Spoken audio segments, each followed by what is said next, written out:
Welcome to Sales After Dark. I'm your host, Victor Antonio. You know who I am. Let's see who we got out here. Man, we got somebody talking about making money. I love this already. Let me move you over here. Right there, man. I love it, man. Love it. We got Ankle. Man, always glad to have you. Selling ain't hard when you know how, from my man, VA. All right, love it, man. Love it, man. So anyway, who else we got? We got Herb in the house. Herb is always in the house, man. Always appreciate you, Herb. And we're going to jump into this, man, because I got some good stuff. Hey, Brian, I think my wife says it's okay if I can hang out with you guys, man. So she says it's all good. Kush Patel from Fremont, California. Good morning from India. Holy buckets, man. Hold on, man. I got to put these up. Let me see if I can just do this real quick here. But I got some cool stuff for you today. Let me see. We got, what's up, Victor? Well, like I said, I'll go through some of these comments. Mike Janice in the house. CF Jackson from Atlanta, back in it all together, man. So I want to jump into it. By the way, I'm changing the format of the show just a little bit. I think you'll like the changes I have just for you. So what I'm going to do is I'm going to cover, we got some great people joining us. I got some great content to cover with you. And what I want to do with this new format is really give you more up-to-date data, like some realistic stuff that's out there, and then how you can apply it. So we'll talk about some of the stuff that's in the Sales Velocity Academy. By the way, if you haven't subscribed, right there to the YouTube channel, hit there. And then again, if you're not on the Sales Velocity Academy, why not check that out? So what I want to do is go through a couple of things. So one thing I want to integrate into the show more often is, books that I love to read, or something that's just given me something I go, oh, I didn't think about that. So to kick off this, Sales After Dark, I'm going to start with my man, Mark Hunter's book, A Mind for Sales. Mark released this about a couple of months ago. It's a great book, probably like a month and a half ago, maybe. And there's something in here which I want to kick off. That's, by the way, that's Mark Hunter right there, man. Mark is a cool guy, man. I've known him for a few years now. Read the book. And as I was putting together the show notes for this show, I thought of something he had written in the book that I really loved and I want to talk to you about. And it was all about quantifying sales. And I thought this was a very powerful concept, because when we talk about quantifying sales, one of the things we have to do is find ways to do that. So I'm going to give you something that's on page 35 of Mark Hunter's book. Again, A Sales Mind. Now, I'm going to use his example because I thought it was just brilliant, man. It was just brilliant because it's so simple. And this applies to B2C and B2B. And this is just a great strategy for you to be able to get some real content / value for your presentations in the future. Let me explain. Sometimes when we sit around and we got a new product or a new service, we're asking ourselves, how do we promote this product, right? And we sell a few products, we sell a few services. But the real value comes in understanding how it's really helping the customer. So in Mark's book, he has an example on page 35. And what I love about this example, he talks about, he was working with a customer and they were trying to understand what is the real value of what we offer to customers. Now, again, in the meeting, people just kind of went through the basics. But then a simple idea hit them. Why don't you ask the customer what the value of the product is? Now think about this for a second. Ask the customer for what the value of the product is. See, too often we're like in this hermetically sealed bubble, right? We're like, we got our own ideas, we're hanging out with marketing and everything. And sometimes we have to go ask the customer, how did my product or service really help you?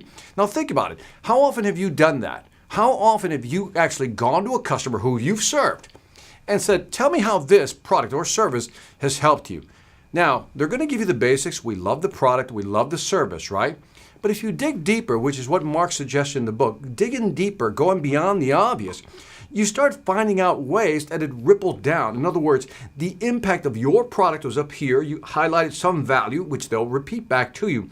But when you start digging into it, you realize that your product or service really helped them. In the example Mark uses, he talks about an enterprise level software. And when he started talking to the clients, like they picked one client and said, let's talk to this client. And he started digging deeper, right? Grab a pen, grab a paper, let's talk about this. How has our product really helped you? And they found out that their software eliminated one global meeting per year. Because they were able to use the software, they eliminated one global meeting per year. Again, if you got, let's say, a group of 500 people, you can estimate the cost of what that is. Second, by analyzing the data, they were able to buy 2 new companies at lower multiples. What does that mean? Is that analyzing the data of what was available, they were able to go out and find companies that they wanted to buy, but they were able to actually price those companies realistically based on their data. So in other words, they paid lower multiples because they knew the real value, so they saved some money there. The third example of the software, how it helped them, was that the software required less support, allowing IT and staff more time and more flexibility. So that's just one piece of software having ripple effects within the company that shows real value. So why do I highlight this for you? When is the last time you actually went back and talked to a client, like literally talked to a client that you served and said, how has my product, how has my service impacted you? They're going to give you the basic ABC, but do what Mark suggests in the book, and I highly recommend you get the book, A Mind for Sales. And what does he recommend? Digging deep into beyond that, how else has it helped you? How is it, remember the value trinity I always talk about, how do you increase revenue, reduce costs, or expand market share, right? So you start asking the customer, well, how has it helped you increase revenue? And then you dig deeper, well, how has that helped? What did you do? How did you apply it? How did it help you reduce costs? Talk to me about that. Talk to me about how you reduce costs, but it also impacted other departments. And what you're doing as you're collecting this data, what you're actually doing is actually creating information that you're going to be able to use for your next presentation to position the product's value more. Because imagine walking into a new meeting with a new client, brand new, hasn't bought anything. And in here, you have the database of how you actually help customers beyond the obvious. The ABCs of increase revenue, reduce costs, expand market share. You say, Mr. Customer, on top of that, helping you increase revenue, reduce costs, expand market share. Let me tell you about a client, ABC, who also experienced some unintended consequences in a good way that is really helping their company grow. And then you start getting into details, highlighting some of these unforeseen ways that your product or service has actually helped them. What a great case study. What a great story. See, in other words, by just talking to your clients, you're going to get more information to make your presentation that much better. And the big upside here is that if you can position that value, because you've talked to your customers, you know how it's helped them out. Now imagine how you feel when you sell. Do you think you'll sell more confidently? I think you will. You'll sell with more confidence because you know the true value of your product. Beyond what you're taught in training, remember, beyond the marketing training, beyond the sales training you get, by talking to customers, you get the real deal, man. You get you know what I mean? You get the real information. And that gives you the confidence to sell more effectively because you know what it does. And because you're selling with more confidence and you know the value of your product, do you think you'll want to discount your price? No, you're not going to want to discount. You're like, look, I'm going to help you save money in so many different ways that the price I'm charging you is actually super cheap. Whatever the case may be, because of that confidence, because you're able to explain that value, because you know what it does for other customers and you know what it'll do for them, you don't have to discount. And I think sometimes that's what we're missing in the sales process, that sometimes we don't drink our own Kool-Aid in a good way. We don't know the real value. We understand the specification values. Here are the features, here are the benefits, here are the advantages, here are the gains. But when you're talking to a customer and they're telling you exactly how it helped them, and all the different ways, just like a ripple effect, all the different ways that your product or service is helping them, and then you're able to take that information and present it as yours to a customer, it'll change the way you actually sell. So, highly recommend it. A Mind for Sales, my man Mark Hunter. It goes on the Vic stack, goes on the Vic shelf. I'm keeping that book. That book's not going anywhere. So that's Mark Hunter, good guy, and he's a smart guy, by the way. So, I should just draw some. I hope he doesn't mind me doing this. He's really a smart guy. So there you go. And then he had this wonderful idea about selling. All right, so that's Mark. If he's watching this, sorry, Mark, couldn't resist. All right, so that's it. So the first thing is value for sale, man. Just really quantify the value. And again, I see some of the questions coming up. I'll answer some of these questions. Let me just get through some of this content. And then, on this one, does anybody have questions on this one as far as, creating value? What do you think of that idea, man? What do you think of that idea of, really asking your customers, tell me how the product has helped you. Let me know what you think, man. Let me know what you think. I'm going to have to give Mark I'll have to give him a nice, let me see, I'm going to give Mark the nice DJ. He deserves it, man. He deserves it for that one, man. So let me know what you think. Let me see. What's the first thing you would like to teach the starting ambitious, hungry salesman? We're going to save those. Let's stay on topic. The first one is quantifying value. If you have that, I'll do it. And then again, I'll go through some of these comments. Now, the second thing I want to talk about. And let me just erase all this nonsense here. All right. So what I want to do is I saw this article. And I thought this was, again, if you're joining us, what I'm doing now is I'm reviewing some of the content that I come across that I'm going, I think it's worth you listening to. So this one is really interesting. It's called Retargeting and Psychological Reactance. Now, the psychological reactance it's a very fascinating concept because it's that resistance we have when we feel like we're being pressured. So in this case, in this study, which I thought this is a great website called Decision Lab, they talk about the psychological reactance, and I just wanted to highlight a piece. I know I'm scrolling through this, but they talked about how they were trying to get people to eat potatoes. The king of Prussia was trying to get people to eat potatoes, so he says, hey, let's give them away for free, and nobody bought them, right? Because nobody simply wanted them. They looked at it and goes, we don't want the potatoes. I'm giving you the short version. Then one day he says, you know what, screw giving them away. I'm just going to create a private garden and then I'll just basically grow my own potatoes. And so it was not well guarded and people actually started going after and stealing the potatoes. The short version of that story is to highlight something, that when you're pushing something on people, people tend to push back, almost like magnets that oppose each other, right? Again, same polarity, they push away from each other.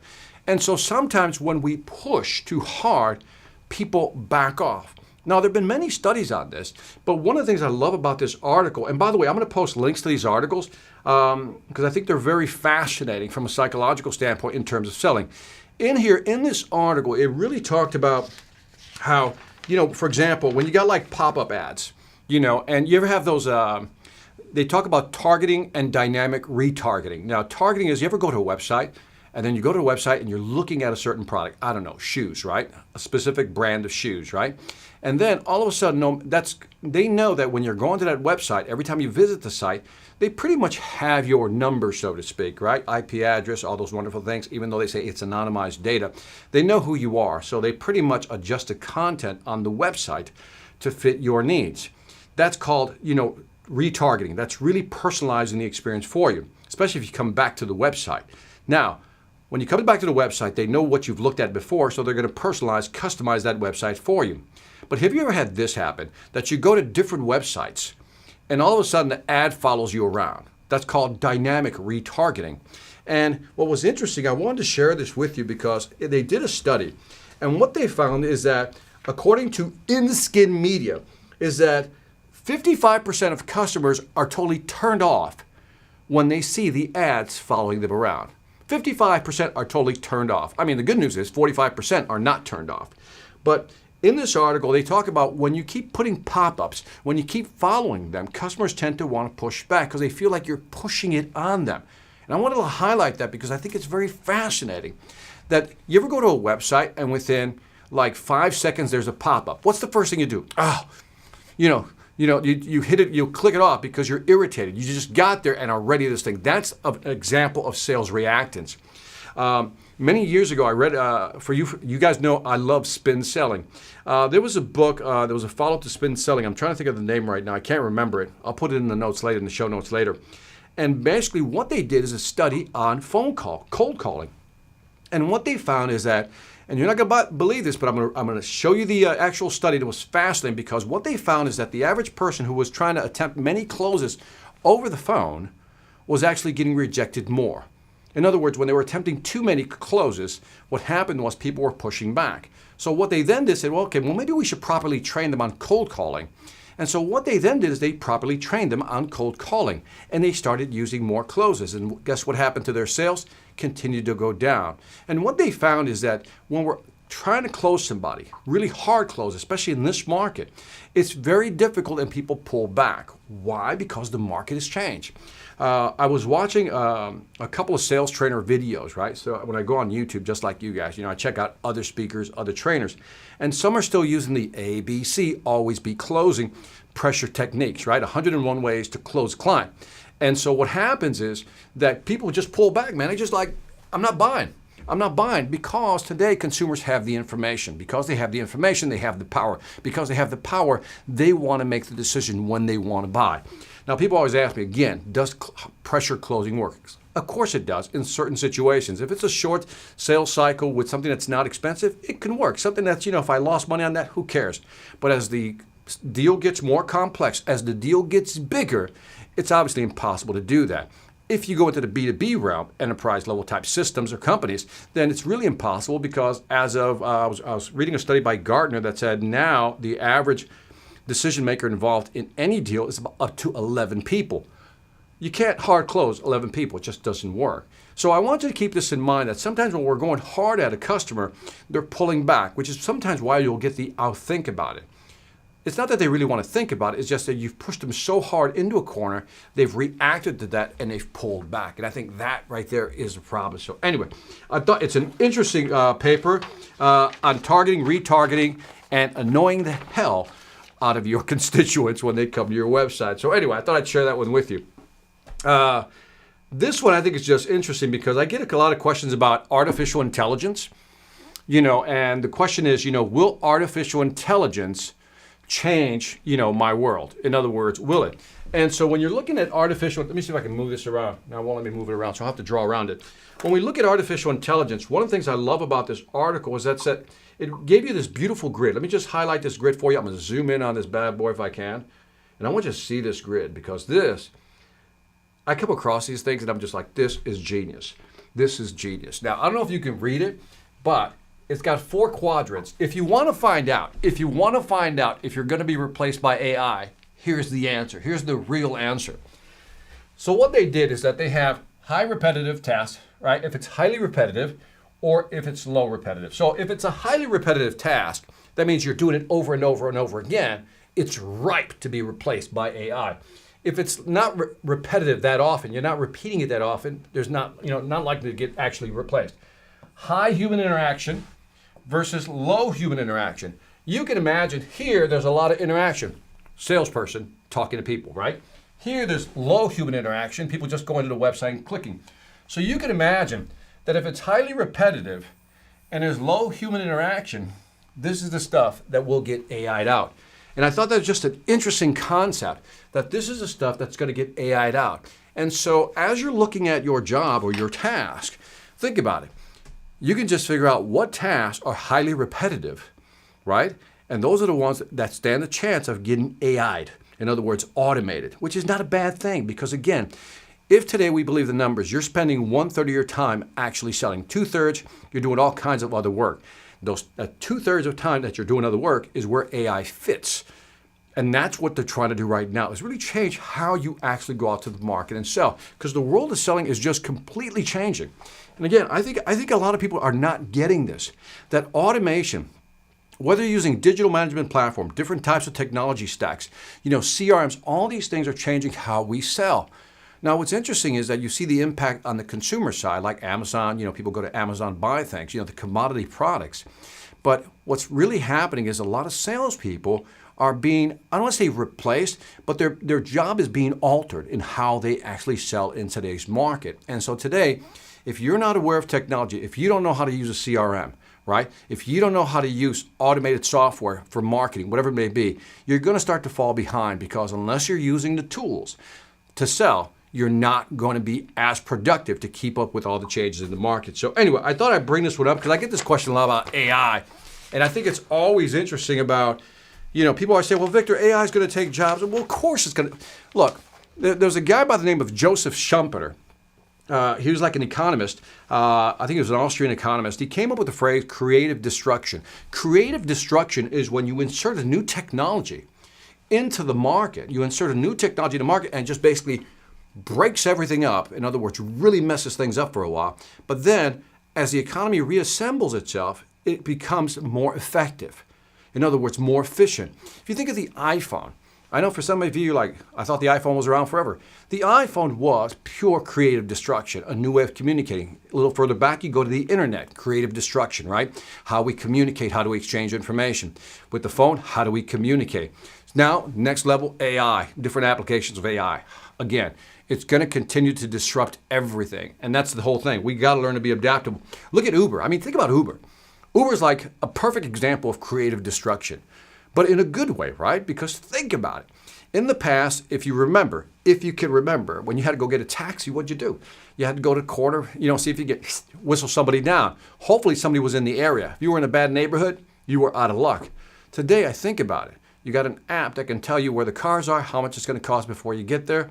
I don't know about you, but I remember a time where cab drivers would drive me around, take the long way around just so I can get what they can charge me more. You can't do that anymore because technology is there. So think about how Uber, even though it's a new technology, has impacted a lot of cab drivers.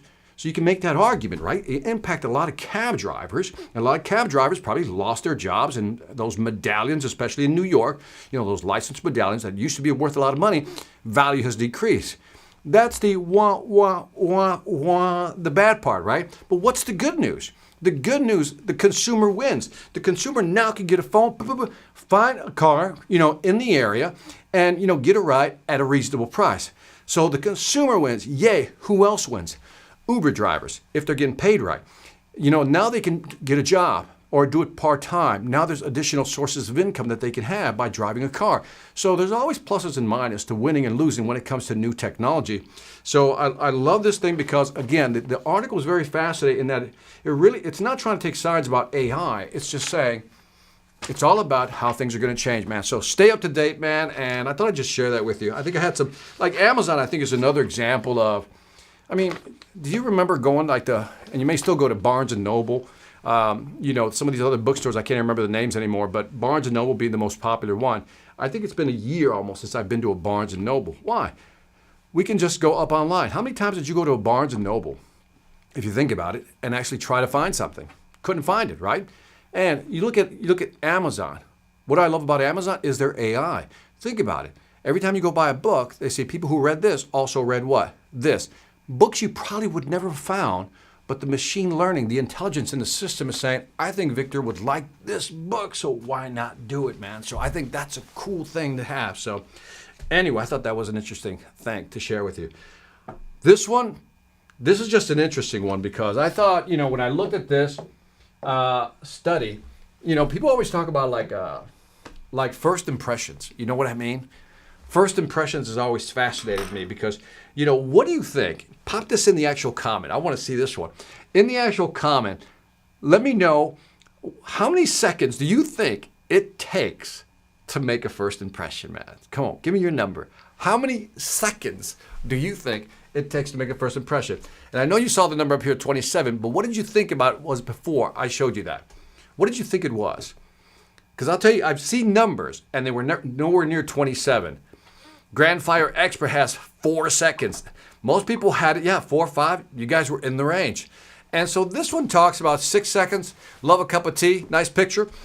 And so most people would say 4 to 5. 4 was like the, if you listen to Jordan Belfort, his number was 4. If you listen to other studies, 5 seconds. Steve Aiken says 5. Ouch, 27 seconds, not very long, but first impressions are almost immediate. Maybe 5 seconds. So let's do this. Inkle John says also 5 to 7 seconds. So I'm reading this article, and some of the things it says in here, it's just, I don't know why, but it makes me laugh. I'm like, I like ink. I really do. I like ink, but some of these articles are so bubblegum. Is that a good word for it? Bubblegum? It's like they're so, you know what I mean? But anyway, so I'm going through this article, and this was a study done by, I don't even know if I believe the study. This, according to the new study of 2,000 Americans commissioned by, drumroll, right, the Dollar Shave Club. Yes, this study was commissioned by the Dollar Shave Club. So, on that one, give a small applause. All right. So they did 2,000 Americans, and what they found, the amount of time that it takes to make the first impression, whether it's a good one or a bad one, doesn't matter. In fact, they found that 69% of people form first impressions of someone even before they speak. So 69%, let's say 70% of the people actually form an opinion, right? Form an opinion before you actually speak. Now, do we judge a book by its cover? The answer is, yeah, we do. And the thing is, but what I want to do is I want to slice and dice this one because I think it's a weak article. I think it's a weak article, but let me walk you through why I think it's a weak article and what's missing. There's like no real, this is what I call bubble gum. Bubble gum is just like mental chewing for your brain, right? Because it really doesn't help. It just kind of entertains you. So they said, what are some of the things that make a first good impression? What are some of the things that make a first good impression? Tell me. Come on, you tell me. Pop it in the comments. What are some of the things, just one thing, everybody just write at least one thing that you think make a good first impression. Come on, man, give it to me. What do you think it is? Make a good first impression. What do you think it is? Come on. What do you think it is? What do you think it is? Some of them are easy ones. You know, some of them are really easy, but I'm going to give you that. The first one you said, appearance. Rajiv, appearance is good. Rapport, competence, big one. Walk, Kamla says, walk. Firm handshake or smile, love it. Good ones. Appearance again. Timeliness, got to be on time, so that's a good one. What else? So appearance, got that one. And so here's what they had. They had smiles. By the way, body language, presentation, how you speak, how you dress and smell. Bridget, you had to go there, did you, Bridget? Smile, appearance, consistent. Interesting answer. Ahmed, let me see. Opening phrase. I think that's a good one, actually, Chris. I like that one. Shoes. Oh, you're such a guy, man. You're such a guy. Look at the shoes. White teeth.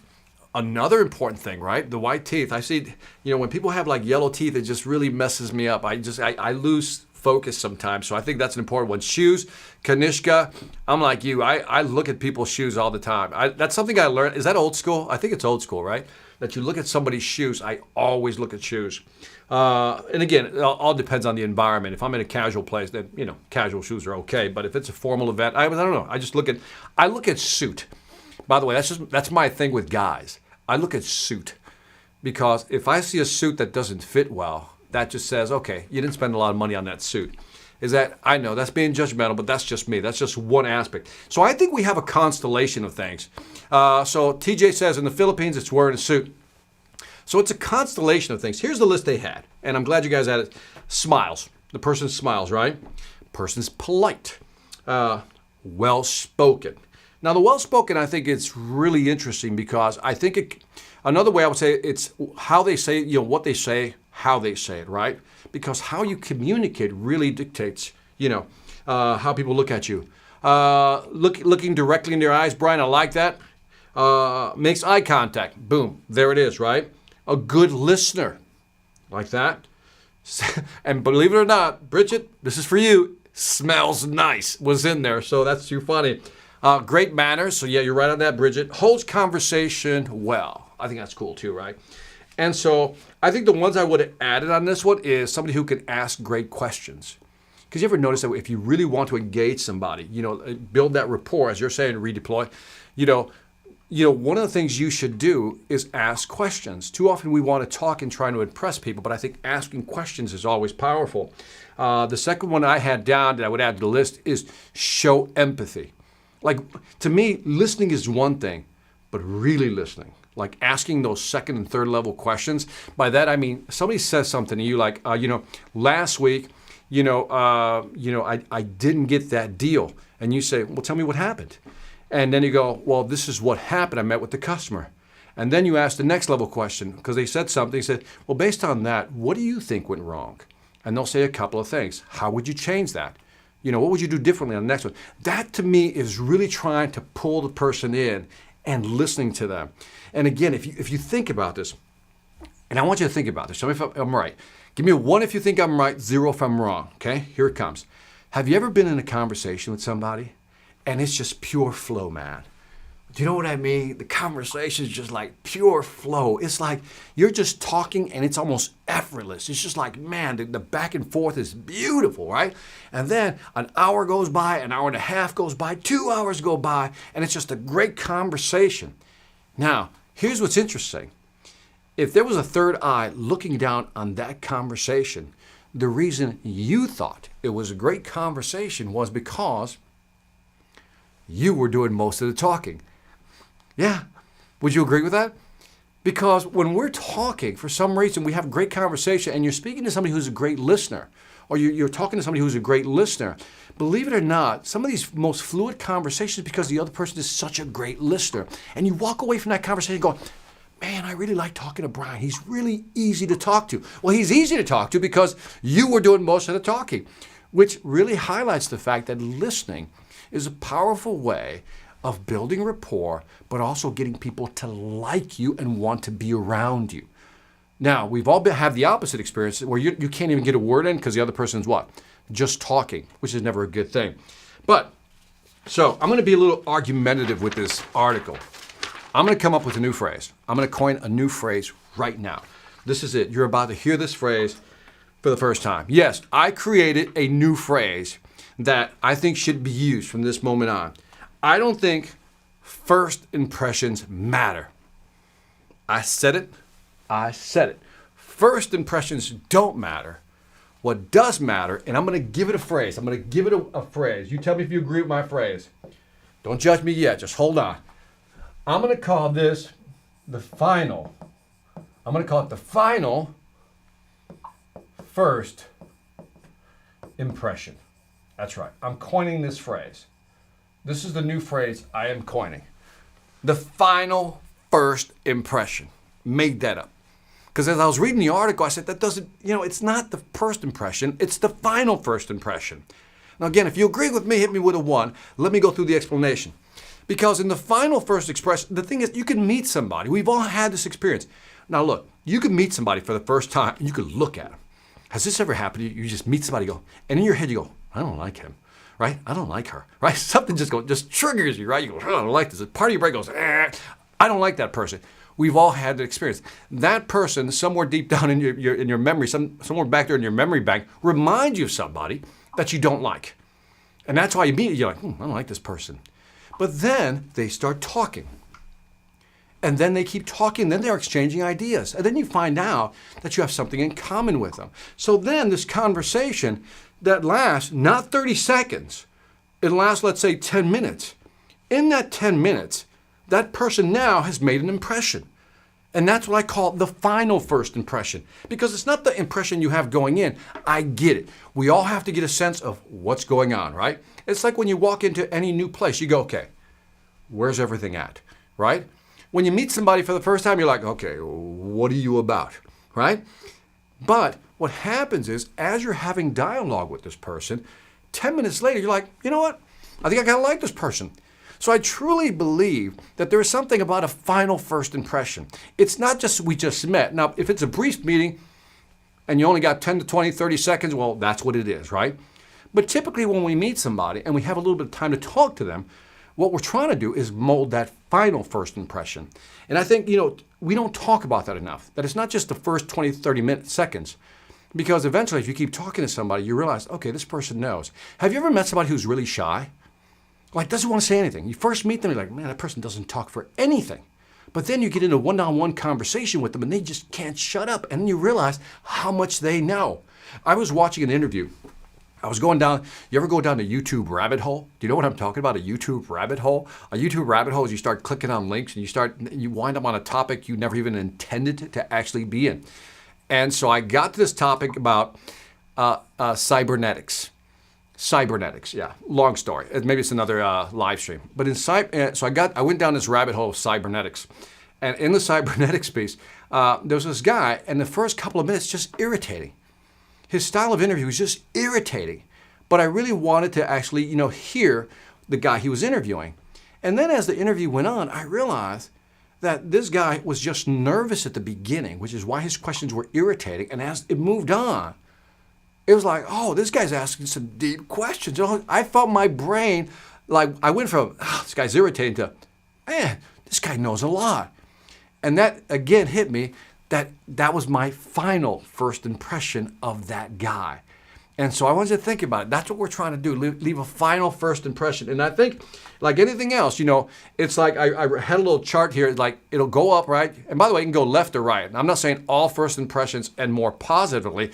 Obviously, they can end more negative. I didn't like you, but now that I've talked to you even more, I really don't like you. So that could happen as well, right? So anyway, I'll actually, again, put a link to this article. I like ink. It's just that some of the articles are a little lightweight. Is that the best way of putting it? By the way, what magazines do you guys like? Can you tell me what magazines? Let me just get this off here. What magazines do you guys read? Just kind of put it down there. Brian says, yes, introverts tend to be more interesting people once they open up. Absolutely.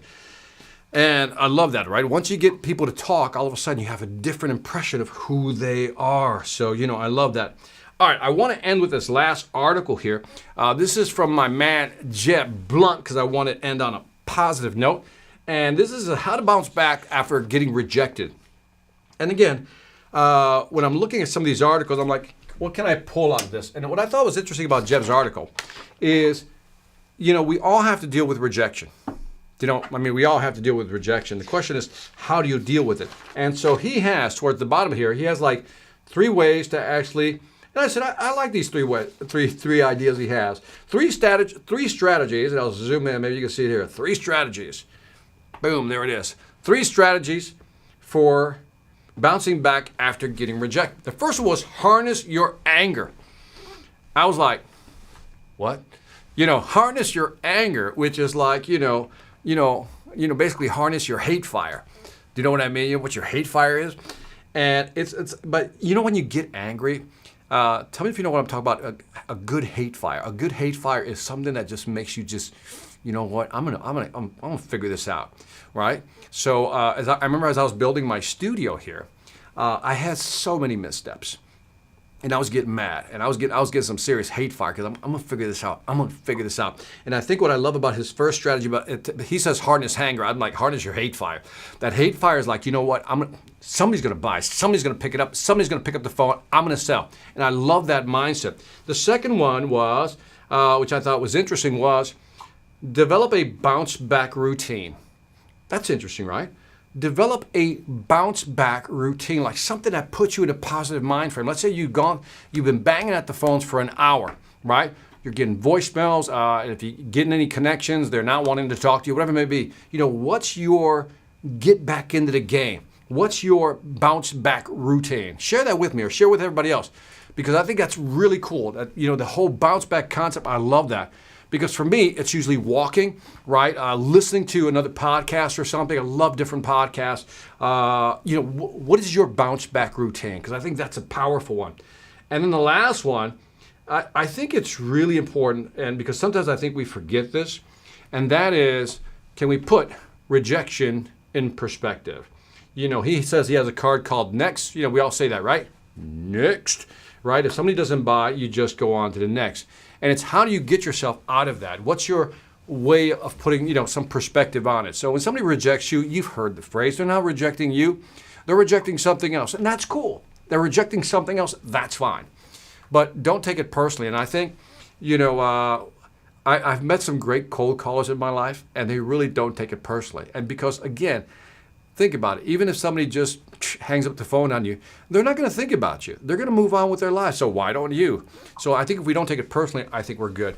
So, all right. So those are the things I wanted to kind of share with you on this episode of the live stream. And so let me know if you like this format, because I think I'm going to use this format to really, just start bringing new content, sharing new content with you guys. And so if you dig this, let me know. And then what I'm going to do right now is I'm going to answer some questions, and I'm going to go down there into the comment box.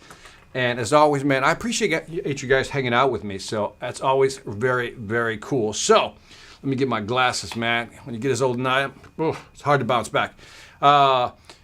Punching bag is, I love this one. Hold on a second. Let me see if I can, let me get a different background here, because I want to pull up these comments. And so let me see. So the first one is the punching bag is my my bounce back. That's cool, man. Hey, if that works for you, Pete, love the format. Thank you, brother, man. Like I said, I'll try to bring some really cool stuff. Let me see. Redeploy. I'm going back into some of the comments here. Would that not be a preconceived assumption, not an impression? That could be. You can get into semantics on that. Yeah, absolutely. Good magazines to read: Entrepreneur Magazine, Success Magazine. You know what I'm gonna do? You know, Bridget, Jennifer. You know, I think there's. I like magazines like the Harvard Business Review. Great magazines. I like, check out a website called this. I love this website. It's heavy stuff. It's called CSO Insights. I think that's another website. CSO Insight or Insights. I don't know about the S. CSO Insights. Great stuff on selling. Great research that you might want to check out. So anyway, something to consider. It's good stuff. But yeah, Success Entrepreneur Magazine. Though when, welcome back, man. I subscribe to Inc. and will renew my entrepreneur subscription shortly. Love physical magazines. There's something about physical magazines. I got to give you that. Something to do to get you to bounce back. Right. Walk around. I got it. BBR, always pull a positive from negative situation, even if it's, there you go. Cool. Part of the game, VA. You got it. Bounce back. Listening to you is my bounce back routine. All right. I think I love Cheryl. Cheryl's my girl. I love her. That's right. Check it out. So let me see. Redeploy. Victor, where can I find Sales Ex Machina hard copy? I need it. Amazon. Just go to Amazon, type in Sales Ex Machina. You should find it. Yeah, take a walk, listen to some mindset audio. It does wonders. Sometimes I cook also. There you go. Whatever takes your mind. I do pens. I'm always grinding pens, right? I did like 3 pens last week. It just, you just forget everything. And for some of you who've been asking, yes, eventually I will sell my pens. Thank you, Pete, again. I love the format. How do you quantify intangibles? Example, a feeling of certainty. Sometimes you don't have to quantify certainty. You have to just reduce anxiety, right? Because I think I always say that's the balance right there, right, Inko? Is that sometimes, it's that scale I've always talked about. And the scale could be something like this. The scale could be something about, if there's there's my measure, there's certainty on this side, there's anxiety. And sometimes it's hard to increase certainty, but you can always reduce anxiety. How can you reduce anxiety? Give them some type of guarantee. That's what I mean by that. By reducing that anxiety, look, if this doesn't work, here's what we can do. We can just bring that down. So kind of give that some thought. I don't know if I'm answering your question, but there's so many ways to go with that one. How do we get our emotional intelligence to the max level? I think, man, I think empathizing and listening is where it comes. I mean, it's that certain awareness, not having this autism when you're not paying attention. I think it's just literally being aware of what's around you and people moving and so forth. And by that I mean, it's like you ever go to, we used to live in Miami, for example. Perfect example. We lived in Miami. Perfect example of no emotional intelligence. I'm not saying about everybody. I'm just saying in the instances I'm about to describe.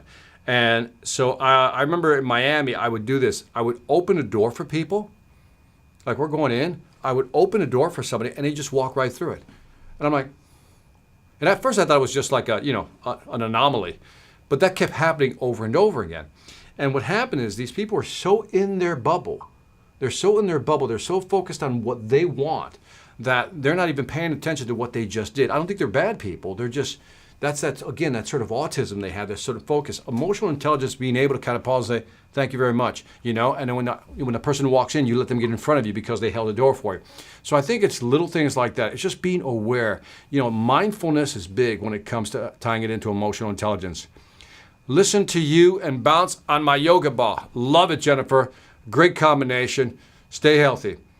Thank you, Cheryl. All right, cool. Can't find the hard copy version in the UK, just the ebook. Oh, that's probably why. That might be a problem. Sorry, that might be a problem. Hi, VA. Good morning. It's 7 a.m. here. Manish, thank you for waking up with me, man. Victor Antonio Worldwide, that'd be great.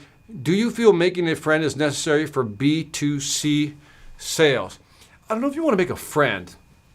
I think you just want to, Blake, I think it's one of those things where, how do I explain this? In a B2C scenario, if you try to become too friendly too quick, people, that's that sales reactance, right? Like, why are you being so friendly to me, right? But I always tell people, if you can just like move inside yourself, I know it sounds weird, but if you can move inside yourself and say, how can I just help people? And when you come from that space, it just makes having a conversation easier, because it's almost like I'm trying to help you. Yeah, I want you to buy something from me, but I want to see if it can help you first. And I think when you come from that space, that sincerity is transmitted in your tone.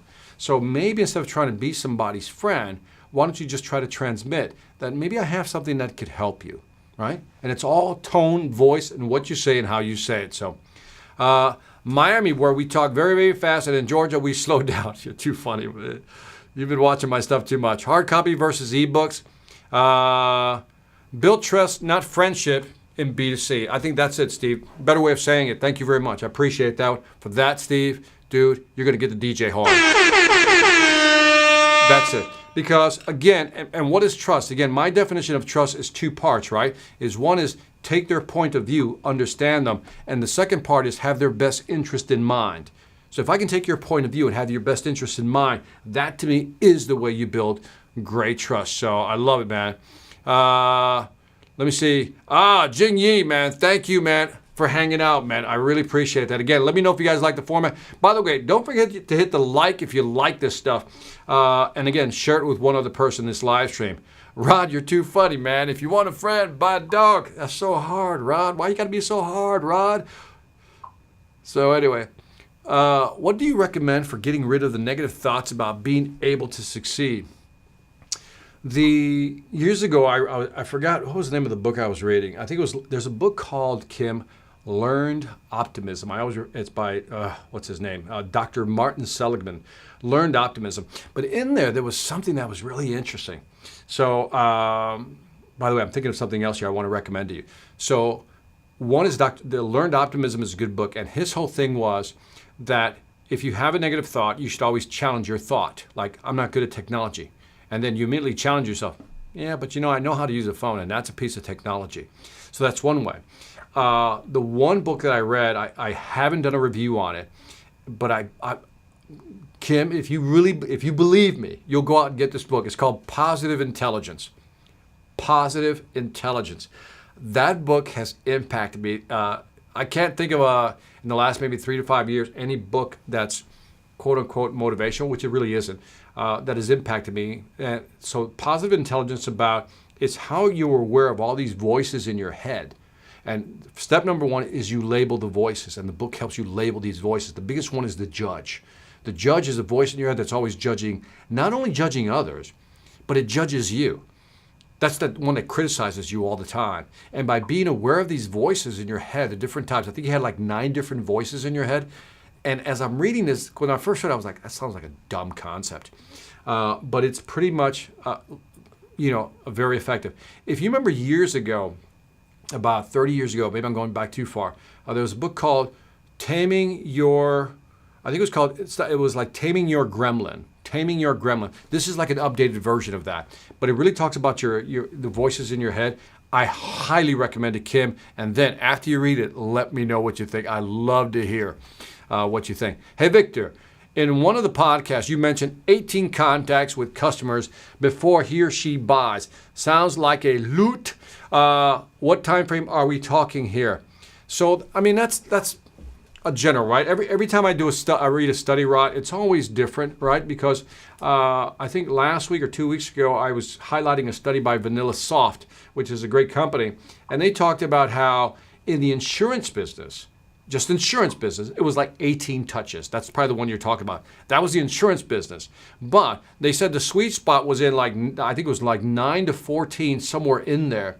But it really depended on which industry you were talking about. So the 18 contact one that I mentioned was the insurance industry, man. So that is a lot, and you're absolutely right, man.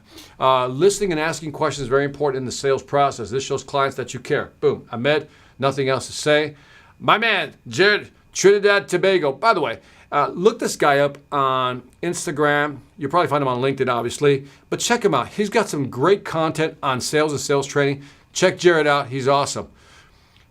Thank you for joining me, by the way, Jared. Appreciate that. All right, the Grand Fire expert. Have you ever heard of Chris Voss? He has great empathy skills. He's the negotiator. Never Split the Difference, Chris Voss.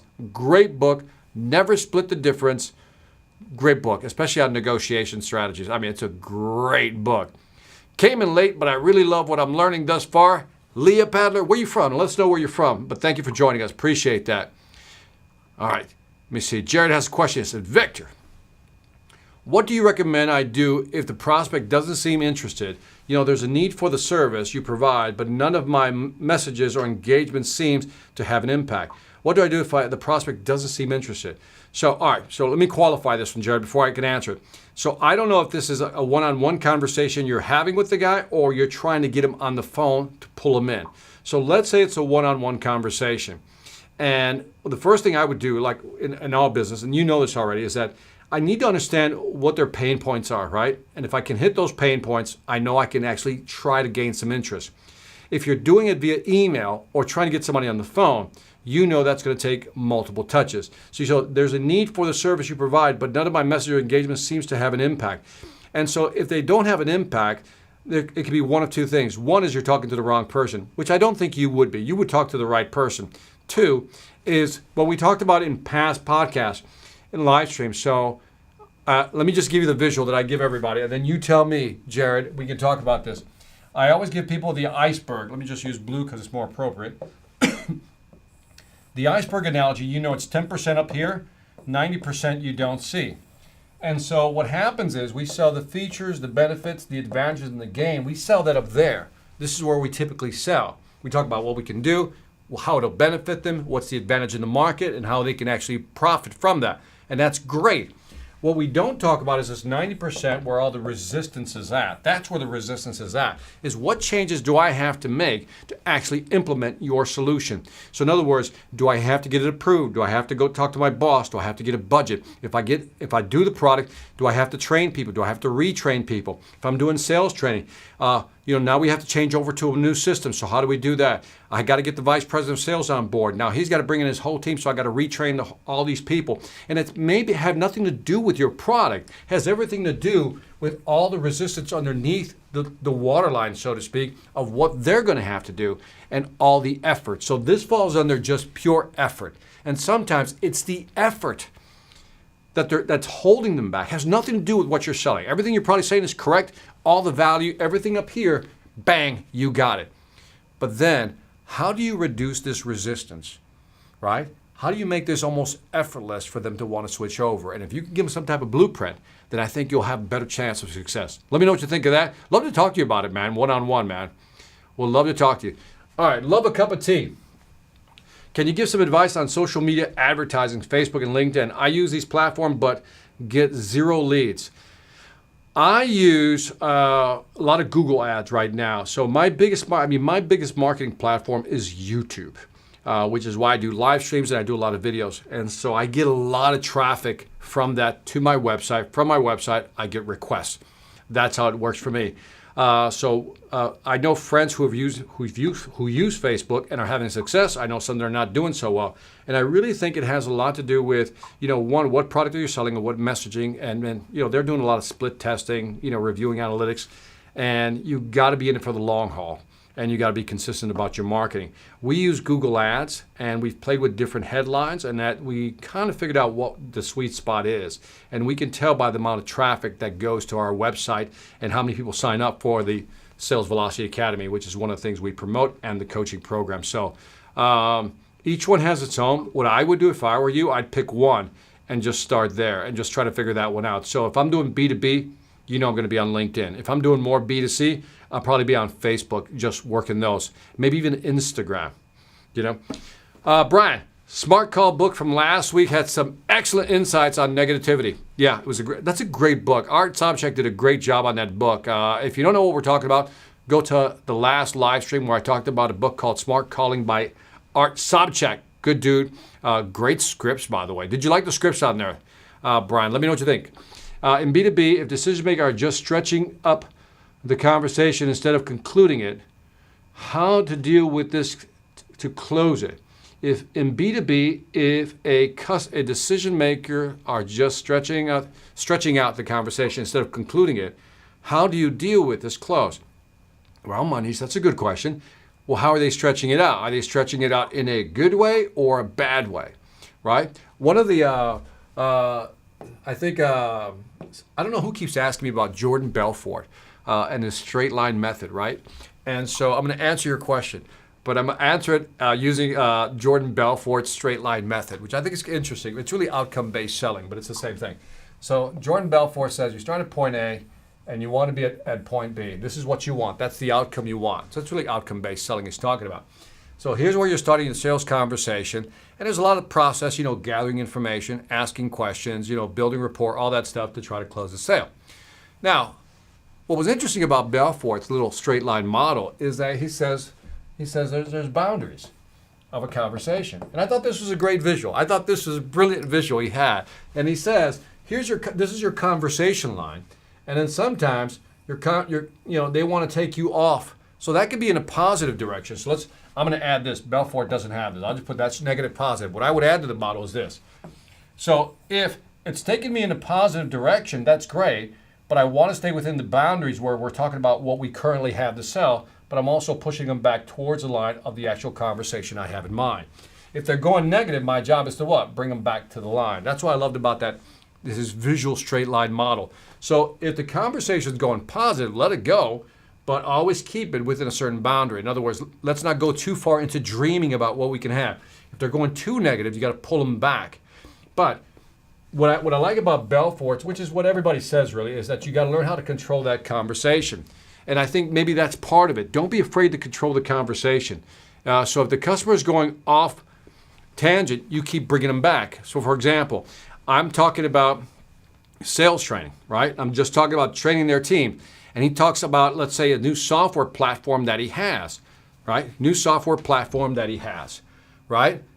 And I said, how does that sales platform impact your sales? And I try to bring it back down to that line. So that's how I would do it. I would always bring it back. So if they're stretching it out because it's positive, great. If they're stretching it out and they're going negative or taking you off another topic, that's never good. That means you've lost control of the conversation. So grab it, man. Don't be afraid to grab it. Redeploy. Victor, please try and raise Sales Ex Machina hard copy in the UK. I will do my best. I will ask the publisher. Lena, thank you very much. Appreciate you. In my business, it's 40 or 50 over years for a big account. It's 40 or 50 over. We're talking about little guys into 8. You're talking touches. Wow, Pete, that's a lot. That's a lot of touches, man. And by the way, when you look at touches, you also have to consider. I mean, if you really want to take this, complete, make it all inclusive, is that remember many people go up online first and review a lot of stuff before, and so those could be touch points as well, which is why I think it's important. Leah from Trinidad and Tobago, love it, man. Great time there. What about the emotional state of the customer and how to change it to positive? Lear now El Baradi. So the emotional state of a customer, if they're negative, in other words, how to flip them. There's always something good. I mean, first of all, you're always going to have people who, I've had customers who, you can give them $1 million, they still be depressed. Like, why isn't $1,001? But I think the majority of people is that you have to come in with a great story. This is what I think we fail to understand this. This was also in the last question before Pete's, is that if you want to control the conversation, you have to control it, like really control it. And so when somebody says, well, the market's not doing well, you're like, I beg to differ. Here's why. And I show you something. So I'm the guy that is driving the narrative. I'm driving the story. Much like the Belfort line, I'm driving the outcome. I'm driving the conversation. So if the customer is saying that this isn't going to work, you have to disprove why it is going to work, right? Or why it should work, rather. And so remember, you drive that. So if you let the emotional state, and by the way, tell me if this has happened to you, because I see this happen to a lot of people. The customer's in a negative state, then they kind of bring you down to that level, right? And our job is to raise them up to our level. And I think that's where you have to be. I've met people where I walked in, I'm like, hey, what's happening? They're like, everything's good. I'm like, all right. And I go, okay, we're starting there. But little by little, I start building the story of why this is exciting. So it's really about your storytelling, man. I speak to, let me see, 2 decision makers. Not bad, Jared. I mean, if you can work out that deal, that's great, man. Gotcha. We'll sit and think on that some more and revisit. Love to talk to you, man. We'll have to get on a podcast or something. Hey, Victor, thank you for doing Sales After Dark. Blake, you're very welcome, man. Thank you. There you go. Let's do LinkedIn Live, and then we can really go at it, man. So thank you. Michael Moore, always relevant. Love After Dark, man. Thank you, Michael. Appreciate it, man. Ahmed Noor, I have one question about clients entering retail stores and not wanting any help, but showing buying signals. What advice can you give me? I love this one. So, again, I'm going to go back to control. I should have just made this all about control today. Like, how do you take control? So, it's funny because it's very cultural, right? In some countries, it's like, the thing I hate is when I walk into a retail store and in some countries, they'll follow you around. I hate that. Never do that to a customer. It's not good. It's almost like you don't trust them. But one of the things I would do, and I've talked about this in the past, is that when somebody comes into a retail store, he says, the thing is, your first question to them is, can I help you find something, right? Can I help you find something? What do you think is the knee-jerk reaction every time? And they're going to say, no, thank you. I'm just looking around, right? And they're like and you say they're showing some buying signals. So what I want you to do is, now that's let's call that a negative attitude. Let's call that engaging. That's a negative attitude. No, thank you. I don't need any help, right? But they're looking at stuff, right? As you say, exhibiting buying. The thing is, you can control the emotional state in this way. So you come in, Ahmed, and I say, Ahmed, can I help you find something? He says, no, Victor. You just say, no, I'm just looking around. I said, well, great. I love people who come here to look around. Well, let me tell you what we got. Right over there, Ahmed, we got pants. In fact, we got some new pants in that you're going to love, da-da-da. Over there, we got some shirts, da-da-da-da. And just in case you're looking for a good deal right over here, this is the deal rack. Da-da-da-da, and man, there's some good deals there, so check that out. We got pants, we got shirts, we got some great deals over here. If you need any help, my name is Victor. Love to help you. Let me know what you need. And notice how I raised that energy level, and then I'm not following them, but I gave them information. What did I give? I gave them information on where to find stuff. That was helpful as opposed to just, can I help you find something? Right? So try something like that. Remember, control the energy. Control the energy. Appreciate it. What would be your suggestion for the best response to generally interested but constantly call me back later? I'm busy right now. So on the call you back later, that's my standard one. People say, call me back later, Victor, and I'll say, Rod. I said, when somebody tells me to call me back later, it's because they're not interested and they're just trying to get me off the phone, or you're really interested and you just don't have the time right now. Which one is it? Right? I put them on the spot because I need to know. I'm qualifying. Are you in or out? Are you interested or not? I need to know. And so that's how I do it. I said, Rod, when somebody tells me to call them back later, it's usually because they're just trying to get me off the phone and they're not interested, or you're interested, but you just don't have the time right now. Which one is it? And they're going to say, no, Victor, I have the time. I'm really interested. I do have the time. Great. Well, let's go ahead and set up a meeting for, tomorrow then at 9 o'clock. How does that work for you? Can you give me 10 minutes of your time? And that's how I know. Just the response, how they respond to that question tells me everything I need to know. But I think the reason a lot of people don't ask the question that way, giving them the options, because they don't want to know deep down inside, right? Do you know what I'm talking about? I'm not saying it's you, Rod. I'm saying some people don't want to ask those hard qualifying questions. And so when somebody says, I'm busy right now, it would be almost the same thing. Victor, I'm busy right now. I said, Rod, I get that you're busy. So you're telling me right now you're too busy to look at this product because you're really not interested, or you're interested, but you truly are busy right now. He says, no, Victor, I'm busy right now. I am interested, but you got to get them to say, I am interested. I'm just busy right now. Great. Can we schedule a time for tomorrow, 9 o'clock, whatever it may be? So I'm always asking that. And it's funny because that's kind of the rule of consistency. When people say certain things, once they say, I'm interested, that's a mental nudge forward. So let me know if that helps in any way. Let me see. Asking customer regarding services and sales they like and developing bounce back strategies in case of lost order is a good combination for new sales. I hear you, man. I hear you. Ahmed, where is the store geography? Okay. Is there any free trial for the Sales Velocity Academy? There is not. But if you like this content, then double down on that, and that's what you get, the Sales Velocity Academy, Blake. You'll love it. Like I said, this is what I always tell people. Try it for a month, and then just cancel any time. look, my whole goal is to get you in the Sales Velocity Academy, not to keep you in there, but go in there, grab what you need, right? Look at all the courses you need, study as much as you can, learn how to be a demon salesperson, and then quit, right? I'm not taking that personally because I want you to go in, get what you need, and get out. So try it for a month and then just kind of make up your own mind. Yes, loved it on my second read through. Perfect, man. Good stuff, man. Huge showroom with a big warehouse. The showroom itself is 40,000 square feet. Man, that's a big showroom. So on that, Ahmed, I mean, that's even more validating. I think what I kind of suggested is that why don't you help them? Because maybe they simply don't know where to look. And some people don't want to admit. But I think a lot of people just don't like people following them because they don't know what they want to look at yet.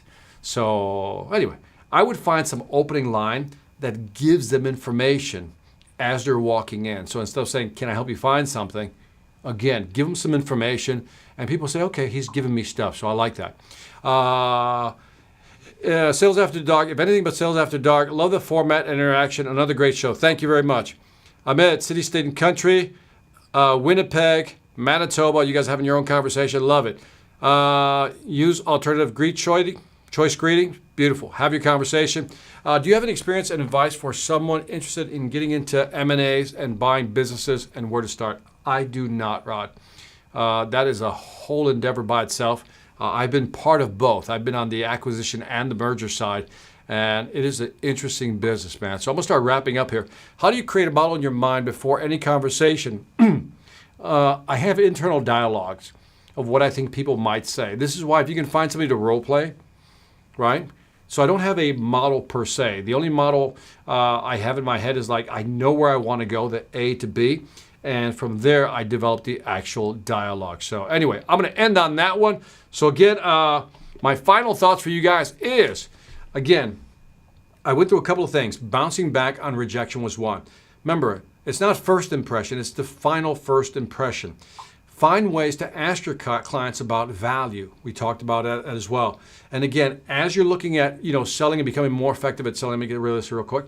As you're looking to become more effective at selling, figure out how you can quantify that value. And remember, too much pressure on a client causes that reactance. Like even Ahmed, just for you, somebody walking in through the door, if they feel that you're already putting pressure on them, they immediately push back. And that's part of that sales reacting. It's a very natural response.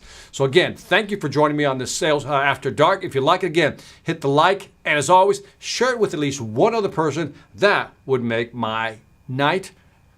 And on that note, I shall leave you guys. Take care, guys. Thank you for joining me. See you on Tuesday.